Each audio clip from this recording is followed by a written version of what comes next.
Alrighty, so I said I was gonna make a video on the red pill, right? I watched a lot of videos that are like red pill type of videos. And if you don't know what that is, it's pretty much a space where they focus heavily on masculinity. Like, what is masculinity?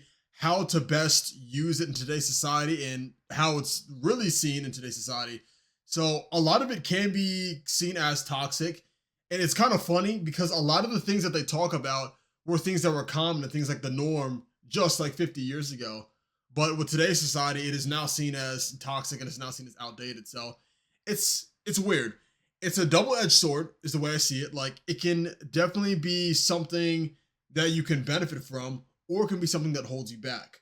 For example, there's a lot of things that I've learned about dating and just about how the world works, or mainly how America works in terms of dating, that really helps me just stay focused on my career and what I've got going for me. However, there's also a lot of things that can make you, feel a certain type of way towards like women as a whole, or feel a certain type of way towards certain type of men in the way they behave, like with the beta males versus alpha males types of things. So it can be both for you or against you, depending on how you use it. And one of the ways that it was working, like I said, working for me is it's helped me understand more so what female nature is like. And with that being said, I'm able to put my time and energy all into my craft rather than try to waste all this time and play all these games just chasing and pursuing women. But anybody could tell you that, as a young guy, you should focus on your career rather than women.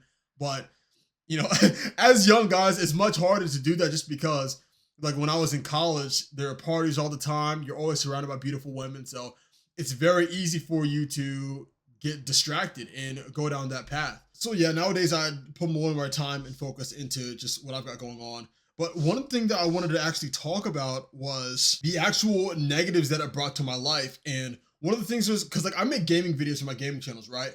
However, for most of these red pill creators, gaming it's seen like as a sin. If you're gaming, then you're doing everything wrong. You're messing up your life. And I wish, like, I get it, because a game it's not real life. It is a game, it's just a simulation. But the way I see, like, I misinterpreted it because a lot of them said that it just pulls away, like you're wasting your time, you're not really doing anything productive. And that might apply to most men out there who, instead of focusing on themselves and building themselves up, they go and spend most of their time in the game world. But for me, my whole career is based on that. I make my living through making gaming videos. So it didn't really apply to me. However, I misinterpreted the message and I actually stopped posting on one of my main channels that I was using to pretty much to grow financially and whatnot. So I stopped posting videos to that channel for, I think it was like 3 weeks to like a month. And then I came like to the conclusion, like, okay, well, although gaming itself might not be a good thing for most people, I'm one of the lucky people who's been able to turn this into a career path and actually benefit from this. So it's like, I'm like sort of excluded from this because I also still go to the gym. Like I didn't go to the gym today. I went yesterday, but instead I went for a walk around my neighborhood today. So I still work out. I still eat healthy. I cook my own meals and whatnot. So I have all these other things that I'm doing. And the gaming thing, not only is that my hobby, but it's also something I'm doing for my career. So that's great. Like, that part works in my favor. And I'm sure there's like a lot of other things out there where it can be a vice to some people. However, they figured out how to turn it into a career and become successful with it. So that's one of the things that I've had to realize and sort of isolate my own brain from the Red Pill community by those types of things. But I must say, when it comes in terms of like talking about like dating, a lot of the stuff they say in the RP, man, dude, a lot of that stuff is real. And I can actually, like, when I go out shopping or when I'm going out to the gym, I can actually just see these things in real time unfolding. Like, one of the biggest things is just how it's more so like Western women, American women, modern women, however you want to put it. The terms all kind of mean the same thing, but pretty much how they act. And one of the things I've realized is when a woman does find you attractive, she will try to put herself like in your way or in your space somehow. And then it's up to you to engage, like whether or not you actually want to pursue that. And when I go to the gym, I notice it a lot where I'll be working out, I'll be on my equipment or whatever. And then you'll see, like, I'll see a pretty woman come into like the same like general area.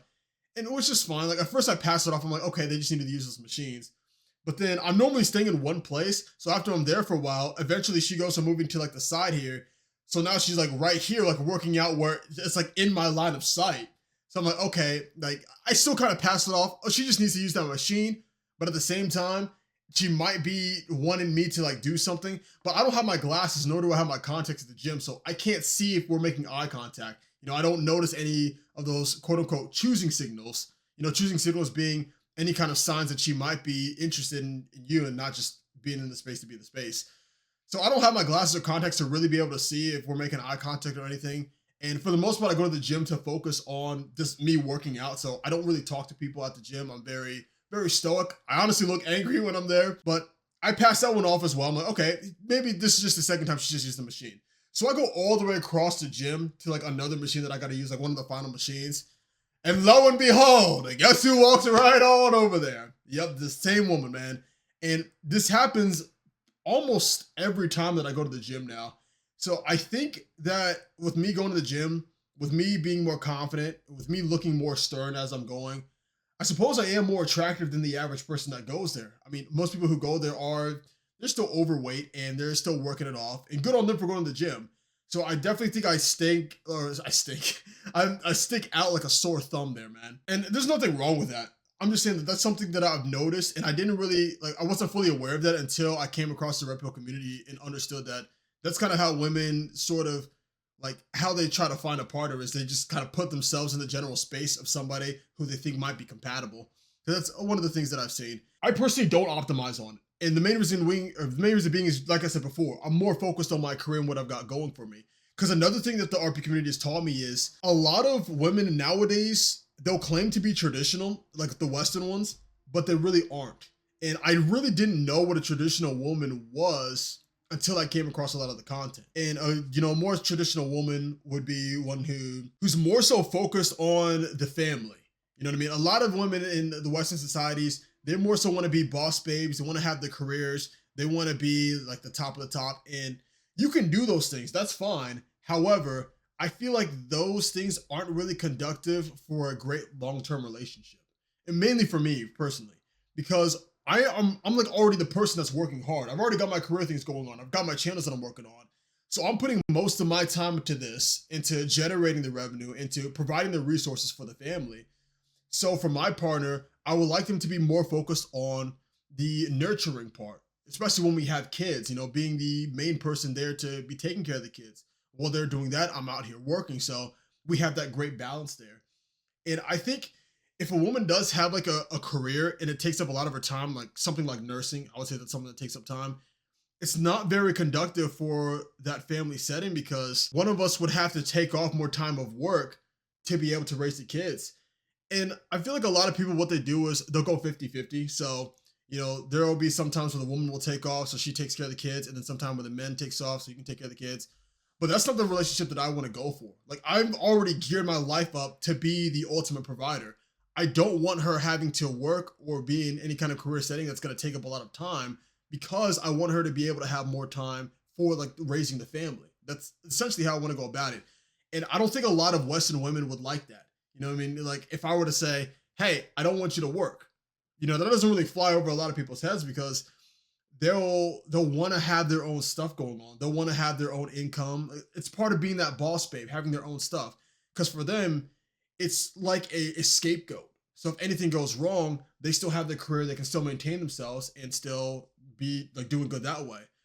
But one of the things that I've realized is when you put time and energy into a plan B, there's a higher chance that plan B will actually happen.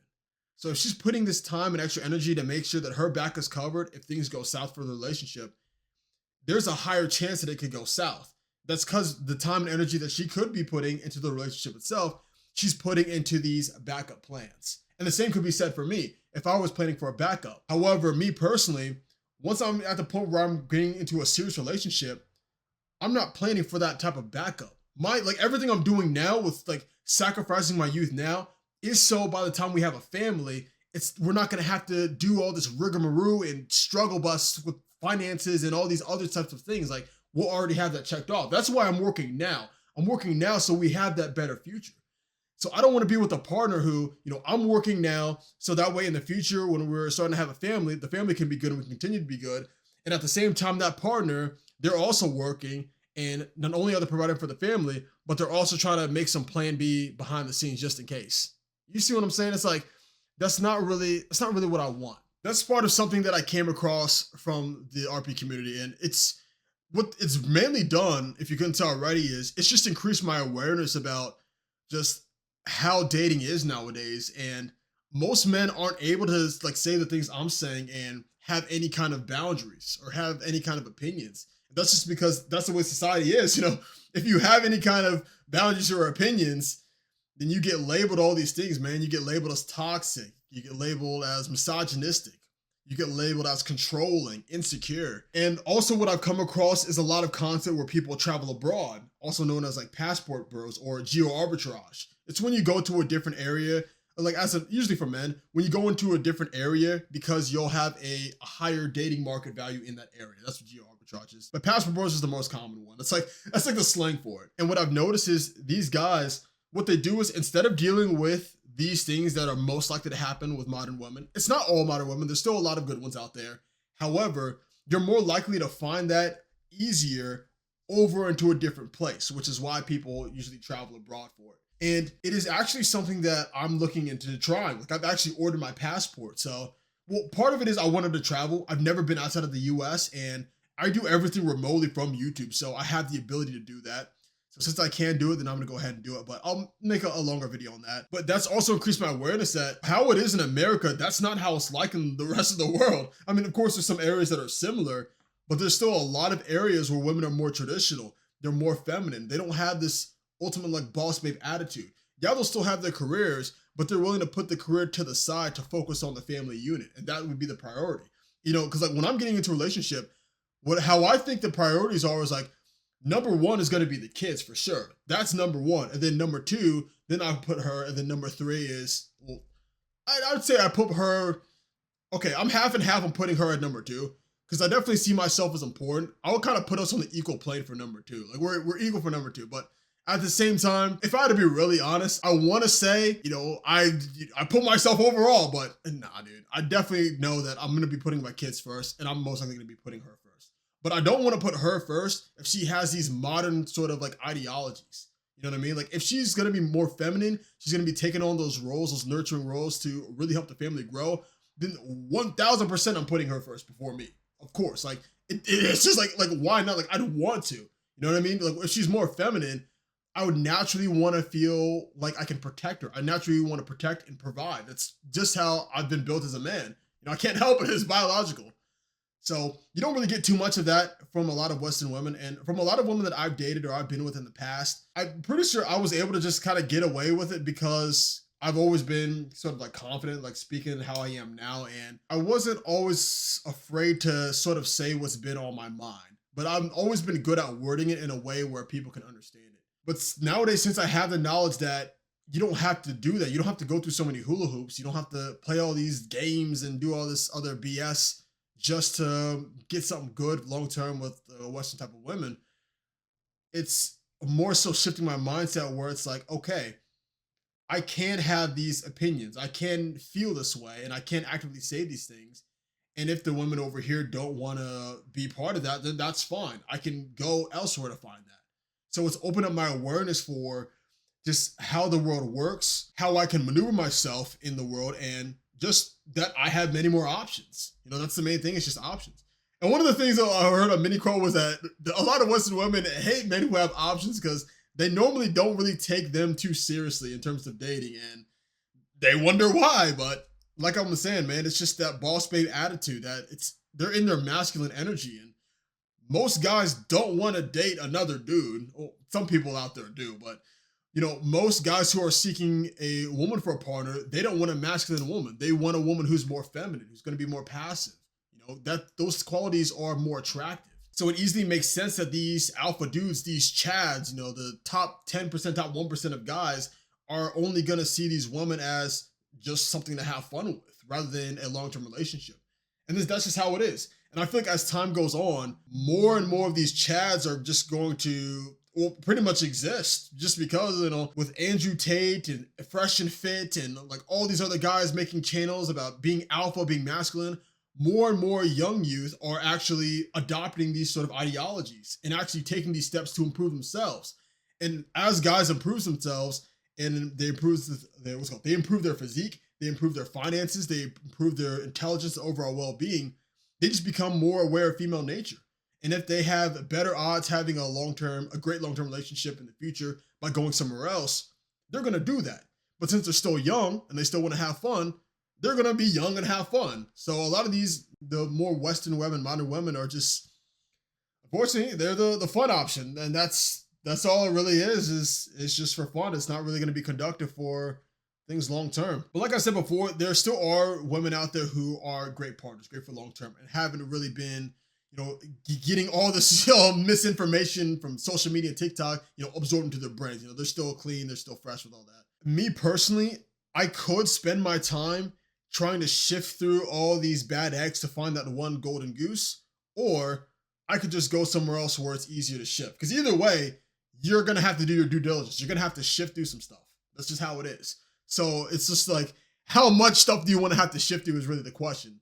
And that's kind of what the RP community really does, is like, it gives you that awareness that, hey, you don't have to shift through. And the more you build yourself up as a man, the less of the shifting you can do, or you have to do. You honestly, it's like a cheat code. You work on yourself, you get your jawline good, you go to the gym, you get your finances right, and more importantly than anything, you get your intelligence up there, dude. It's just like, it's GG's. You can start speed running. You know what I mean? It's an easy strat. So that's pretty much my thoughts about the RP community. Is there's a lot of good in there, but there's also a lot of bad, a lot of misdirection. So it's ultimately up to the person to be able to determine what is going to be good for them and what's going to be bad. You have to filter out, that's for advice in general. Any kind of advice you hear, any kind of information, it is up to you to do your due diligence and figure out if that thing is actually going to be of value to you. And that's something that I've been very good at doing, actually from an early age, but it wasn't until recently, after like watching a lot of RP stuff, that I've really been way more concrete in being able to shift through all those things and figure out what's actually going to work for me, myself. As far as what works for other people, I have no idea. People sometimes ask me for advice, and the number one advice I always give people was, dude, I don't know, man. I have no idea what you're going through. I have no idea what you will go through, and I've got no idea what's going to be the best strategy for you. I know what I can do, and I know what's going to be best for me. So the best thing that I can do in terms of giving people like advice is just trying to be the best version of me that I can be. And maybe somebody gets inspired and they can try out things that I do, and maybe it does work for them. But it's still up to them to be able to try it out and figure out if it actually works for them or not. But I know for me, watching a lot of the videos, even if I don't agree with it, it still opens up my perspective. It still gives me a different lens on life. So I'm able to use that information to actively benefit my life and continuously move forward and level up. Because that's what life's all about, man, is experiencing stuff, and you live and you learn, essentially. You'll make a lot of mistakes as well, but you can't get strong unless you have any kind of trials and tribulations. You gotta be pushing up the boulder on the mountain, man. But yeah, that pretty much summarizes everything I'm saying. I think at this point I ramble. Yeah, I've been recording for 20 minutes, man. By the end of these, I usually end up rambling, but that's pretty much how I feel about the RP community. A lot of good stuff, a lot of bad stuff. It's up to me to filter out whether or not it's gonna be good or bad. That's a little TLDR there. I will continue to watch videos. You guys have probably seen I've started to post some reactions of me reacting to some of those videos, so you guys can see my actual thoughts as I'm going through some of those types of content. And yeah, once again, appreciate you watching. Hope you learned something from this one or got some sort of value out of it, and I'll catch you next time. Take care, man. Peace out.